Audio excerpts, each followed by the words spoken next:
special edition of Go Vote Omaha, a candidate forum for Legislative District 11, presented by the League of Women Voters of Greater Omaha. I'm Rebecca Armstrong Langle, and I'm the League of Women Voters of Greater Omaha co-president and your moderator for tonight. The League never supports or opposes political parties or candidates. We simply present this forum solely for voter education. The format is as follows. Each candidate will get 1 minute opening statements, followed by questions prepared by League members. Each candidate will answer every question and have up to 90 seconds for that answer. Following the questions, each candidate will have a 2-minute closing statement. We will alternate speaking order throughout the forum. A timekeeper will signal candidates when they have 30 seconds of time remaining and when to stop speaking. Before the forum, the candidates flipped a coin to determine initial speaking order. I will introduce them now in that order. The two candidates running for Legislative District 11 are Mr. Fred Conley and Mr. Terrell McKinney. So we're going to start out with opening statements from Mr. Conley. My name is Fred Conley. I'm seeking the office of legislator for District 11 because of my interest in continuing serving the community. Graduate from North High School, North Omaha, and I've lived in the northeast part of the city for over 40 years. I'm married with 3 grown children and look forward to bringing to the legislature all of my experience, city council, Papio Natural Resources District Board, a gang of nonprofit organizations in the community, and presently I'm vice chairman of the Papio Natural Resources District Board. And I think I have a wealth of experience, and I'm very interested in continuing my service, not only to the northeast part of Omaha, but the city, greater city, and the state of Nebraska. All right, thank you. Mr. McKinney, you are up next. Okay, thank you for having me. Again, my name is Terrell McKinney. I'm an Omaha native. I also attended Omaha North High School. I have a bachelor's in sport business management, a master's in business administration, and I'm currently attending Creighton Law School. I'm a father and a community advocate, and I've worked as a hunger action advocate focused on food insecurity across the state. Also worked as a community organizer focused on Medicaid expansion. I also coach wrestling at Omaha North, and I'm also assistant wrestling coach with a youth club in the community. I serve on the board of 2 local nonprofits, and I'm also the CD2 representative for the Nebraska Democratic Black Caucus. This election is the most important of our lifetime. Entered are choices that will decide the economic future of our community, the education of our children, the long-term health of our community, and the relationship that our community has with the criminal justice system. These times call for a new approach and direction to lead our community into the future. What worked in the past won't work in 2021. I'm Terrell McKinney, and I hope to earn your vote November 3rd. So we are going to start with our first question. What legislation will you introduce to help Nebraskans recover from the impact of COVID? And Mr. McKinney, you are up first. I will introduce legislation to incentivize small business growth and entrepreneurship growth across the state, but also in the district. My district currently has the worst median income in the state, which is a little over $26,000. And we have to do whatever we can to change that. We also have the highest poverty rate, especially for children and seniors. And we have to do something about that. This COVID-19 pandemic has highlighted a lot of disparities. We had already had the highest unemployment rate in the state, and I'm sure this pandemic is going to increase that. We also have to build infrastructure to repurpose abandoned homes, buildings, and factories in the community to bring back a vibrant community that we know exists in North Omaha. And we need to just have a diversified economic system across the state. We have to look at new revenue streams to bring to our state and also into the district. Great. Mr. Conley, same question. Well, my interest will be in working with the state to bring more financial resources to this area. Over the years, we've had interest from the city and the county in terms of providing financial resources to various projects. But we've had very little financial resources from the state. And since the state got the CARES money and the city did not qualify because it didn't have 500,000 people, they've had to get money from the county to do various things, like providing for mental health services. I think the county provided $22 million through the CARES money given to them by the county to help those organizations that are providing mental services in the area. So I think the state needs to provide more resources, and I plan on working with the Department of Economic Development of the state to find out how we package programs to provide incentives for more economic development and job training in North Omaha. All right, thank you. Next question is, Nebraska is the only state not to continue with emergency supplemental food assistance beyond July. Do you agree with this decision by our governor, and would you, as a legislator, do anything about it? Mr. Conley, you're first. I do not agree with the governor's position on this matter. They have food, provide money to provide food incentives for citizens who are in desperate need of food security services. And I would work with those in the legislature who have the same interest in using those funds to address those who have economic needs. And Mr. McKinney, your answer. No, I would not agree with the governor, and I will do whatever I can once I'm elected to make changes to that process. This pandemic is new. We don't know what the long-term effects of this pandemic are going to be for our communities, and I think it's just a lack of leadership on the governor's behalf to not continue this program for citizens of our community. I've talked to members of the community already, and a lot of them are worried about what are they going to do next. They were relying on those services, and going forward, it's just going to be an issue that we have to address, and we need somebody in the legislature that'll work tooth and nail with the community to fight anything that the governor does to try to restrict their access to services. All right, our next question.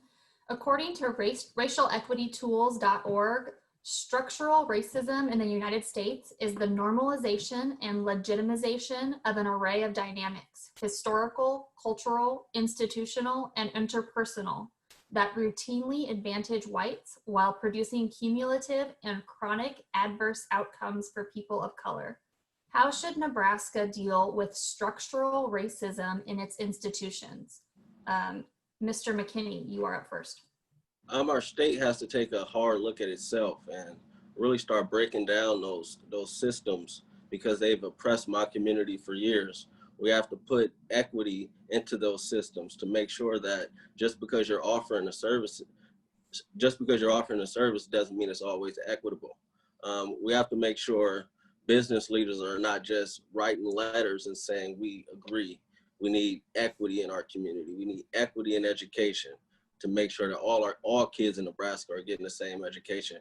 We need equity in the criminal justice system in order to make sure that all are treated equally and evaluated equally. We need equity in economics. For too long, North Omaha has been neglected. You look at the rest of this city and look at other districts, and they're all sprouting up, while this community looks the same as it did when I was a kid, and in some cases even worse. So we need equity to address systematic racism in the state. Great. Mr. Conley.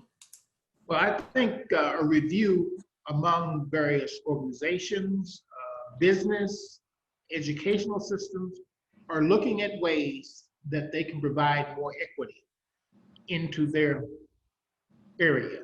I know UNL is doing that now.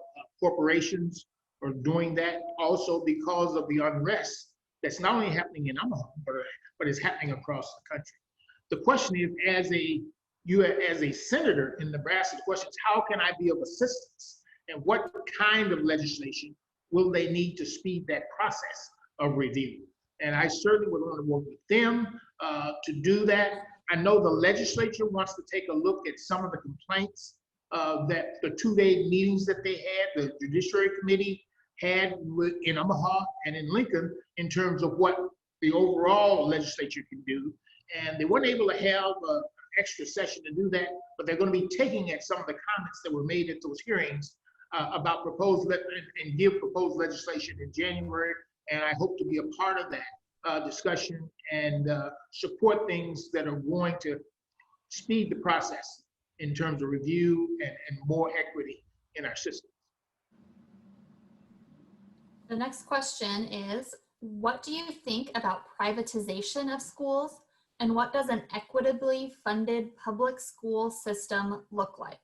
Mr. Conley, you are first. Well, one of the issues that I'm very passionate about is support of public education.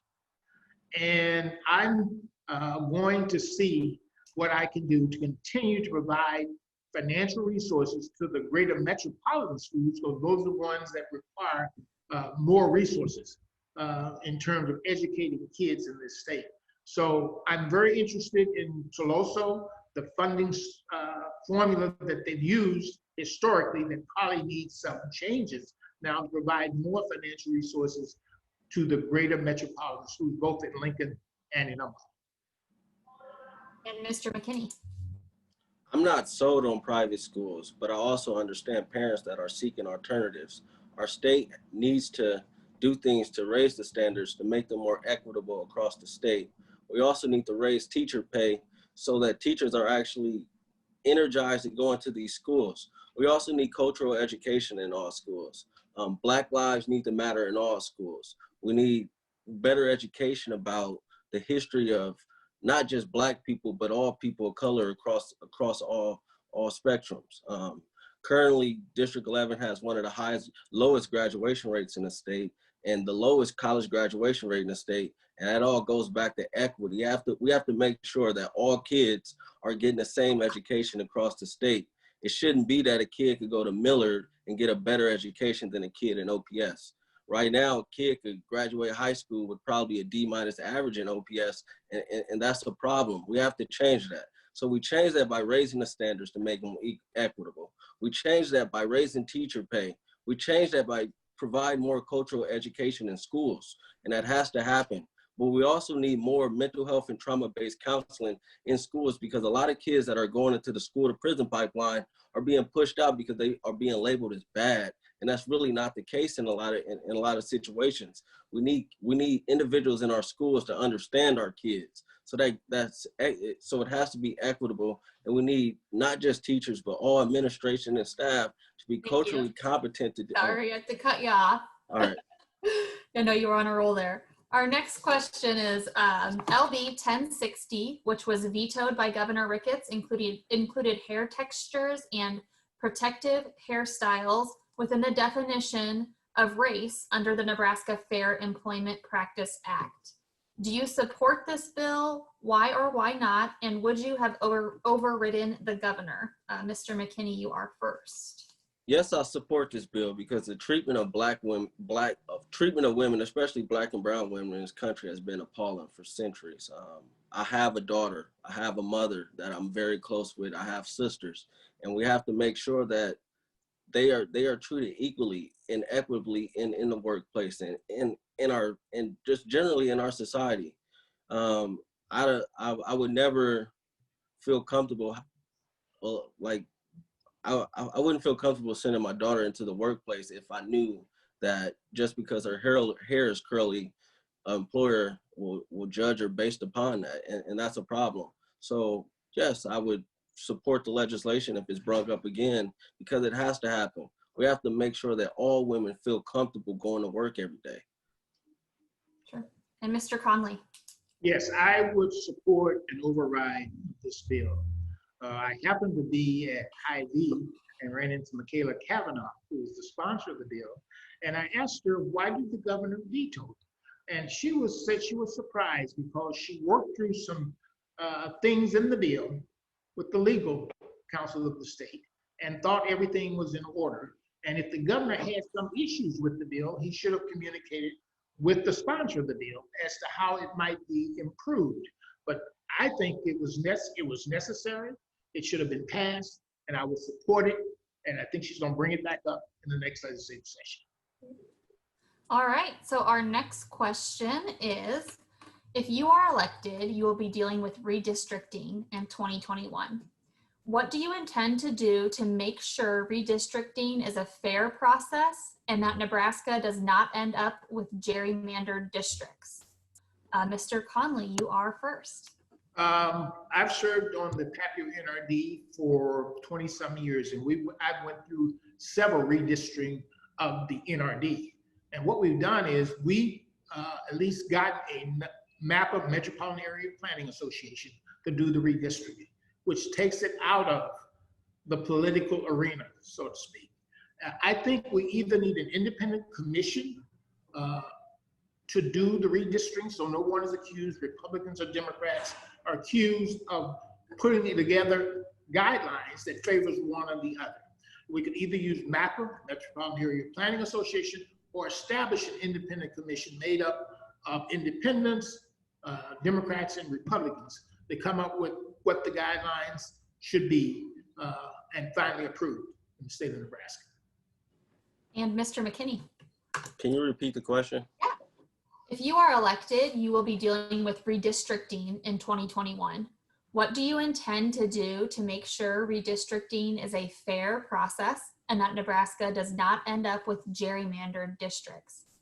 I will make sure that the process is independent of the legislature. It has to happen in a way to make it less partisan, so senators aren't creating districts for themselves. We also have to maintain a minority majority, which is District 11, and we have to stop anybody that's trying to make changes to that. So make sure we keep it independent to prevent senators from creating districts for themselves, making sure that it's nonpartisan, and also keeping a minority majority in our state, which has to happen. Great.